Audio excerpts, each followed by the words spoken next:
नमस्कार दोस्तों, royal education academy में आपका एक बार फिर से स्वागत है।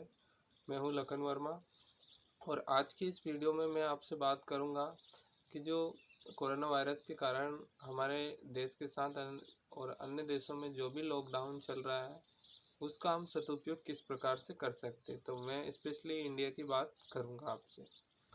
तो दोस्तों, जैसे कि लॉकडाउन के चलते हुए हमारे मन में कई सारे सवाल उत्पन्न होते हैं, जैसे कि लॉकडाउन कब तक चलेगा और इस लॉकडाउन कब तक चलेगा और साथ ही साथ इस लॉकडाउन में हम कब तक इसी प्रकार का टाइम बिताएंगे। तो ये जो सवाल है हमारे मन में अक्सर सभी के उठता है।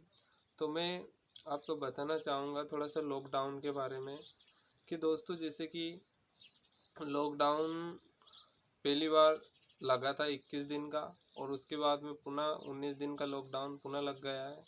तो थोड़ा सा मैं आपको इसके बारे समझाने के लिए थोड़ा सा कुछ उदाहरण बताऊंगा कि जिस दोस्तों हम जानते हैं कि कोरोना वायरस को आए हुए लगभग 4 महीने से ज़्यादा का टाइम हो गया है, क्योंकि दिसंबर 2019 में चीन में आया था और अब ये अप्रैल चल रहा है। ठीक है, यानी कि 4 महीने से ज़्यादा का इसमें टाइम हो गया है।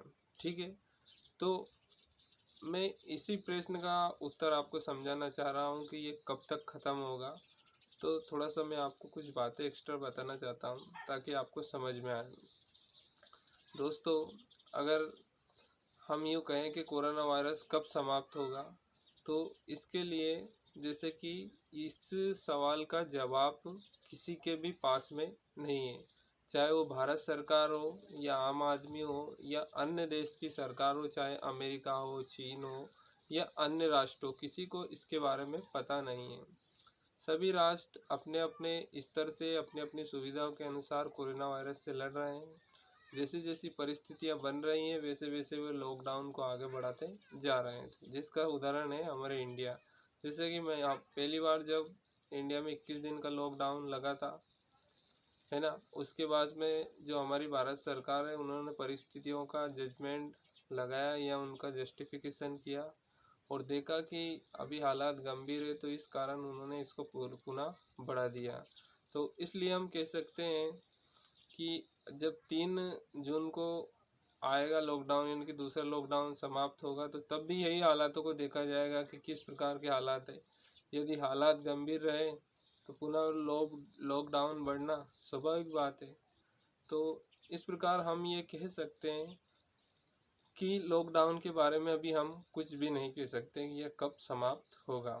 क्यों कि अगर इसकी दूसरे पक्ष की हम बात करें, जैसे कि कोरोना वायरस का टीका, तो वैज्ञानिक और विशेषज्ञ बताते हैं कि किसी भी बीमारी का टीका बनने में लगभग एक साल का समय लगभग कम से कम लगता है। तो यूँ मान के चलते हैं हम लगभग कि साल भर इसमें हो जाएगा, एक मोटा मोटा तौर पे, कंफर्म नहीं है, एक अंदाज लगा के हमें बोल रहा हूँ, मेरे हिसाब से बता रहा हूँ।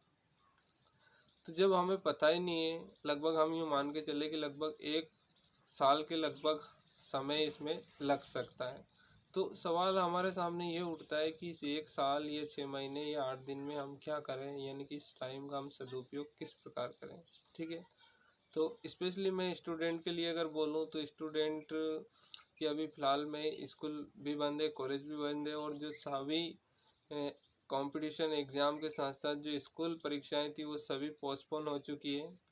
तो इस कारण से कई विद्यार्थी भटक रहे हैं, यानी कि उनको मार्गदर्शन नहीं है, ना ही उनकी क्लासें लग रही हैं।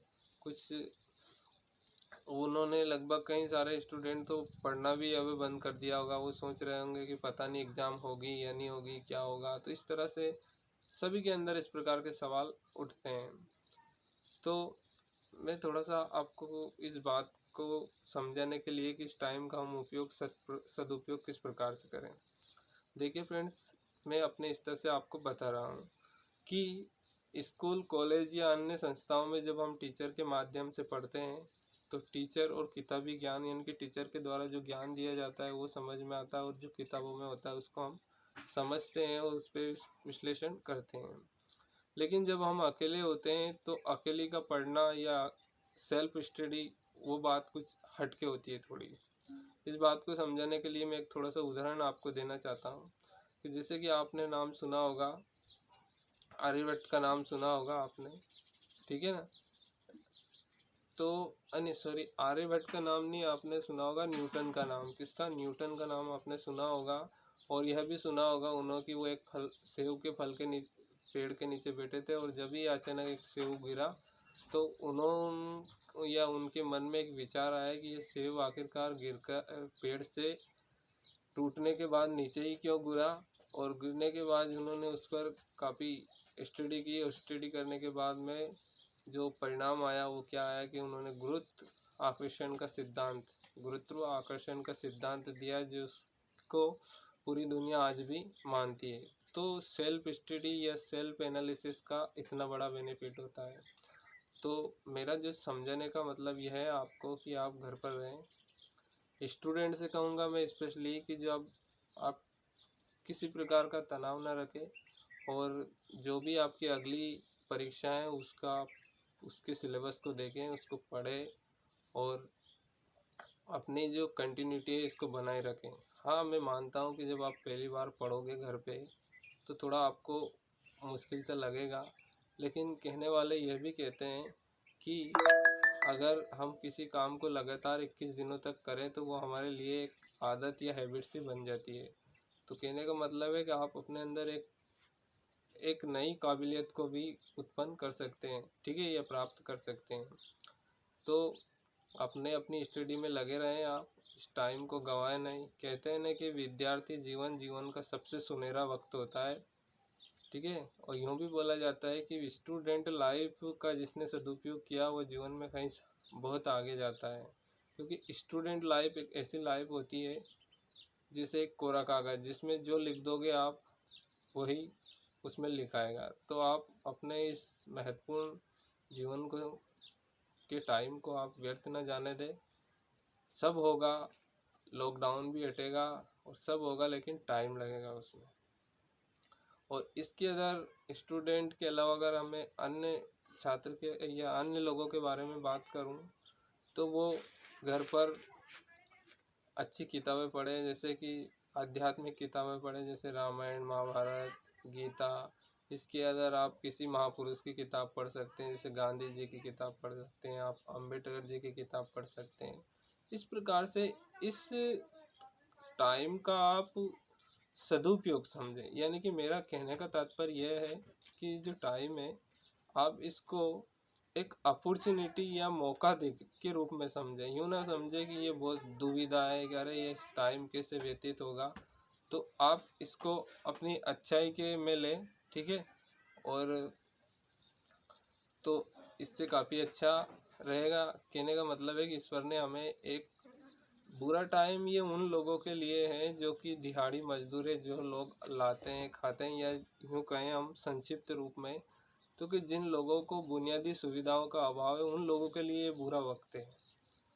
हालांकि कोरोना वायरस सभी मानव जाति के लिए खतरा तो है, लेकिन साथ ही साथ ये इसके कुछ फ़ायदे भी हैं, ठीक है। तो मेरा आपसे बस यही कहना था कि इस टाइम का आप अधिक से अधिक उपयोग करें, ज़्यादा से ज़्यादा स्टडी में लगाएं इस टाइम को और सेल्फ एनालिसिस करें, चीज़ों को अपने स्तर से समझें तो काफ़ी हद तक आप अच्छे से इस चीज़ को समझ पाओगे। विवेकानंद जी कहते हैं कि मैं जिस दिन अपने आप से नहीं मिलता हूँ या बात नहीं कर देता हूँ उस दिन मैं एक अच्छे महापुरुष से मिलने का अवसर गवा देता हूँ। तो ये सब चीज़ें हैं, उम्मीद करता हूँ कि ये सभी आपको समझ में आया होगा और आप ज़रूर इसका फ़ायदा लेंगे। तो आज के लिए बस इतना ही। Thank you so much.